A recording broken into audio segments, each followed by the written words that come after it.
ওয়াল্লাহু ইউহিব্বুল মুহসিনিন। আল্লাহ তাআলা ইহসানকারীদেরকে, বদন্যতা প্রকাশকারীদেরকে আল্লাহ তাআলা ভালোবাসেন। এবার আমার বন্ধুরা, আরেক শ্রেণীর মানুষদেরকে আল্লাহ ভালোবাসেন যারা কি ধৈর্য ধারণ করে, ধৈর্যশীল। ওই ধৈর্যশীলদেরকে আল্লাহ তাআলা ভালোবাসেন। কোরআন শরীফের সূরা আলে ইমরান, সূরা আলে ইমরানের ভিতরে আল্লাহ তাআলা বলেছেন 146 নম্বর আয়াতের ভিতরে, ওয়াল্লাহু ইউহিব্বুস সাবিরিন। আল্লাহ তাআলা ধৈর্যশীলদেরকে ভালোবাসেন। আল্লাহ তাআলা ধৈর্যশীলদেরকে ভালোবাসেন।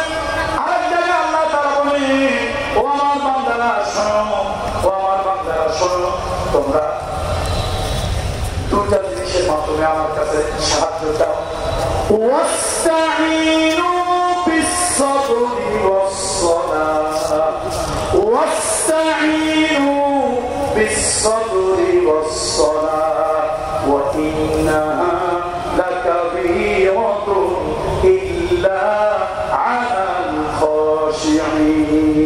বন্ধুরা, নামাজ এবং ধৈর্যের মাধ্যমে, নামাজ এবং ধৈর্যের মাধ্যমে আল্লাহ তাআলা আল্লাহর কাছে সাহায্য চাওয়ার জন্য বলেছেন।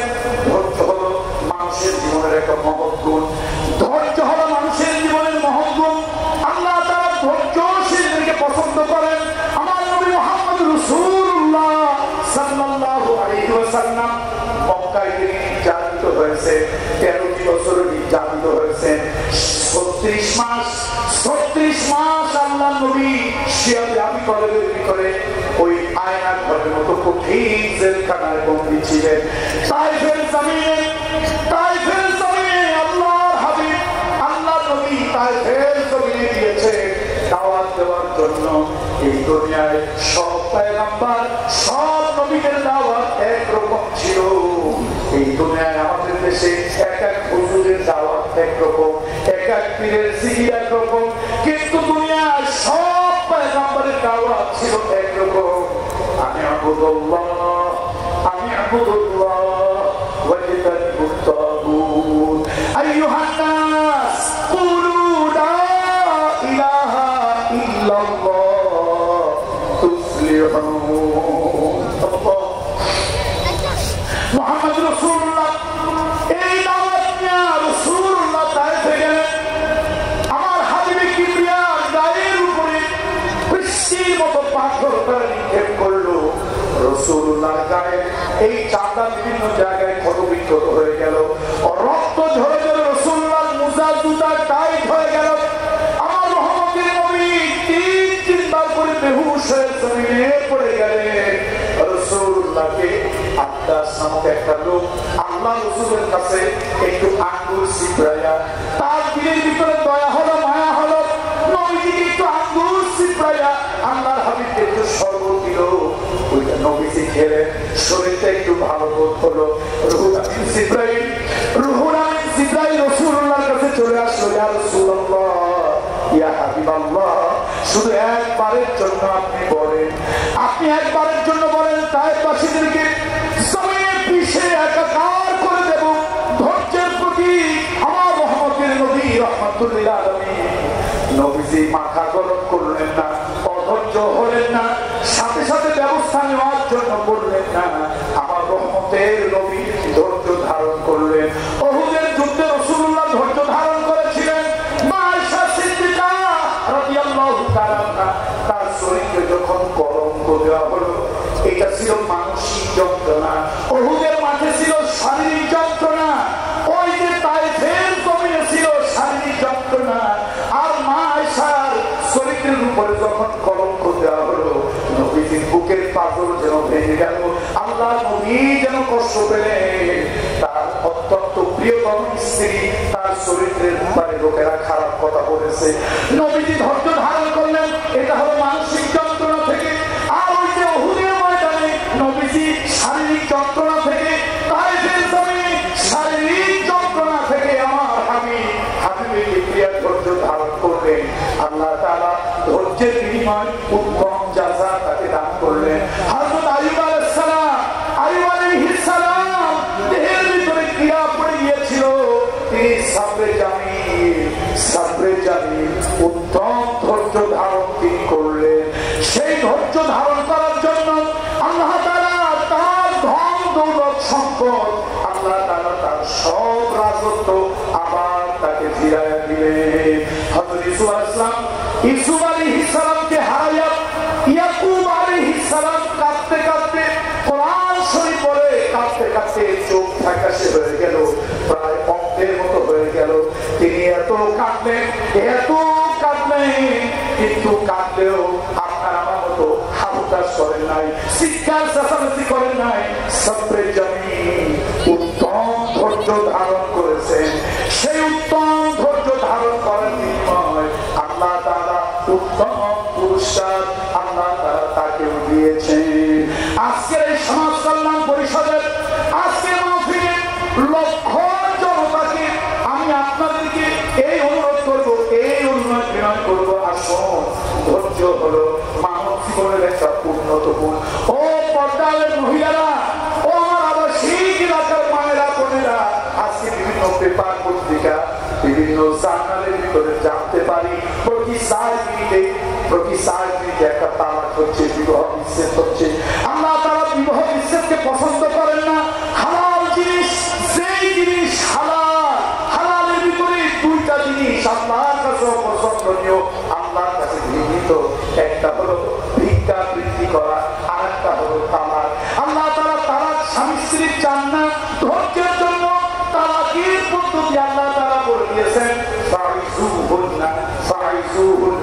প্রথম হলো যদি স্বামী স্ত্রী তালাক করার হয়, সুন্দর সুন্দর নসিহত করো, ওয়াজ করো।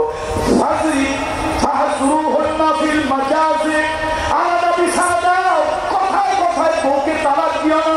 তালাক দেওয়াটা আল্লাহ পছন্দ করেন না।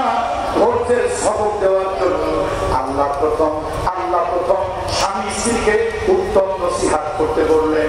তারপরে মনস্তাত্ত্বিক সাইকোলজিক্যাল একটা পানিশমেন্ট দেওয়ার জন্য আল্লাহ তাআলা আলাদা বিছান দিয়ে দিতে বললেন। ফাজরিবুহুন্না, যদি সুন্দর নসিহতে কাজ না হয়, আলাদা বিছানে থাকতে দিয়া স্বামী স্ত্রী যদি চরিত্রের পরিবর্তন না হয়, তাহলে একটু হালকা শাসন করো, মৃদু প্রহার করো। তাতেও যদি কাজ না হয়, ফাবাসু হাকামান মিন আহলিহি ওয়া হাকামান মিন আহলিহা, তাহলে স্বামী আর স্ত্রী উভয় পক্ষ থেকে মুরব্বীদেরকে নিয়ে একটা আর্বিট্রেশন করো। একটা আর্বিট্রেশনটাকে আমরা বলি সামাজিক বিচার। একটা সামাজিক বিচার করো। খবরদার, বউকে কথায় কথায় তালাক দিও না। ও মহিলারা, ও আমার পর্দার আলের মা বোনেরা, আজকে নারীর ধৈর্য নাই। নারী ধৈর্য হারা হয়ে যাওয়ার কারণে আজকে অধিকাংশ তালাক অদক্ষের কারণ হয়। মা গো, তোমার সুন্দর সংসারটা নষ্ট করে দিও না, একটু ধৈর্য ধারণ করো। যেই ভাইরা বউর উপরে কোথায় কোথায় অত্যাচার করেন, তাদেরকেও বলি একটু ধৈর্য ধারণ করে। ইন্নাল্লাহা মা'আস সাবিরিন, ইন্নাল্লাহা মা'আস সাবিরিন। যারা নাকি ধৈর্য ধারণ করে, আল্লাহ তাআলা ওই ধৈর্যশীলদেরকে আল্লাহ তাআলা ভালোবাসেন। সুতরাং ধৈর্য যদি থাকতো, আমার দেশের রাজনৈতিক অঙ্গন এত উত্তপ্ত হতো না। আর ধৈর্য যদি থাকতো, তাহলে সমাজে এত মারামারি, এত হানাহানি, এত কাটাকাটি হতো না। ধৈর্যশীল হওয়ার জন্য চেষ্টা করুন। আমরা যারা ধৈর্যশীল হব, নিশ্চিত কোরআনের ভিতরে বলেছেন, আল্লাহ বলেছেন, আল্লাহ তাদেরকে ভালোবাসবে। আমরা কার ভালোবাসা চাই? এবার আসেন আল্লাহর উপর ভরসা। 7 নম্বরে, আল্লাহর উপরেই যারা ভরসা করেন, আল্লাহ তাদেরকে ভালোবাসে। আমরা আল্লাহর উপরে ভরসা করবো।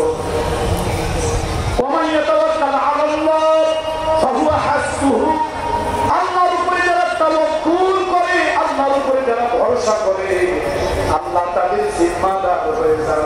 কোরআন শরীফের ভিতরে সূরা আলে ইমরান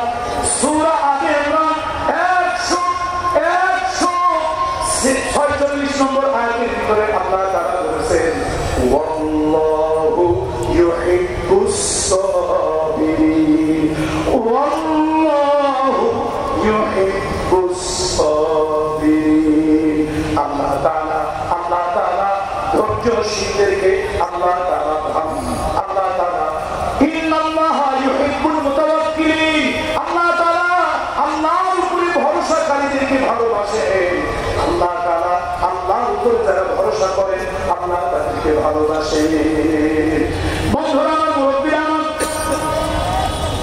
আল্লাহর উপর ভরসা এটা অত্যন্ত দামি একটা গুণ মুহাম্মদ রাসূলুল্লাহ সাল্লাল্লাহু আলাইহি ওয়াসাল্লাম আবু বকর সিদ্দিককে নিয়ে হিজরতে যাচ্ছেন নবীজি কৌশল অবলম্বন করলেন মক্কা থেকে মদিনা হলো উত্তর দিকে রাসূলুল্লাহ উত্তর দিকে যান নাই হাবিবে কিবরিয়া উত্তর দিকে যান নাই নবীজি কৌশল অবলম্বন করে দক্ষিণ পূর্ব দিকে চলে গেলেন সুর পাহাড়ে চলে গেলেন ওই জায়গায় আল্লাহর হাবিব আবু বকর সিদ্দিক রাদিয়াল্লাহু তাআলা তাকে নিয়ে অবস্থান করতেছেন তাকে নিয়ে রাসূলুল্লাহ ওই জায়গায় অবস্থান করতেছেন হঠাৎ আবু বকর সিদ্দিকের কানে আওয়াজ এলো আবু বকর সিদ্দিকের কানে আওয়াজ এলো কারা যেন সুর পাহাড় বেয়ে উপরে উঠতেছে সুর পাহাড় বেয়ে উপরে উঠতেছে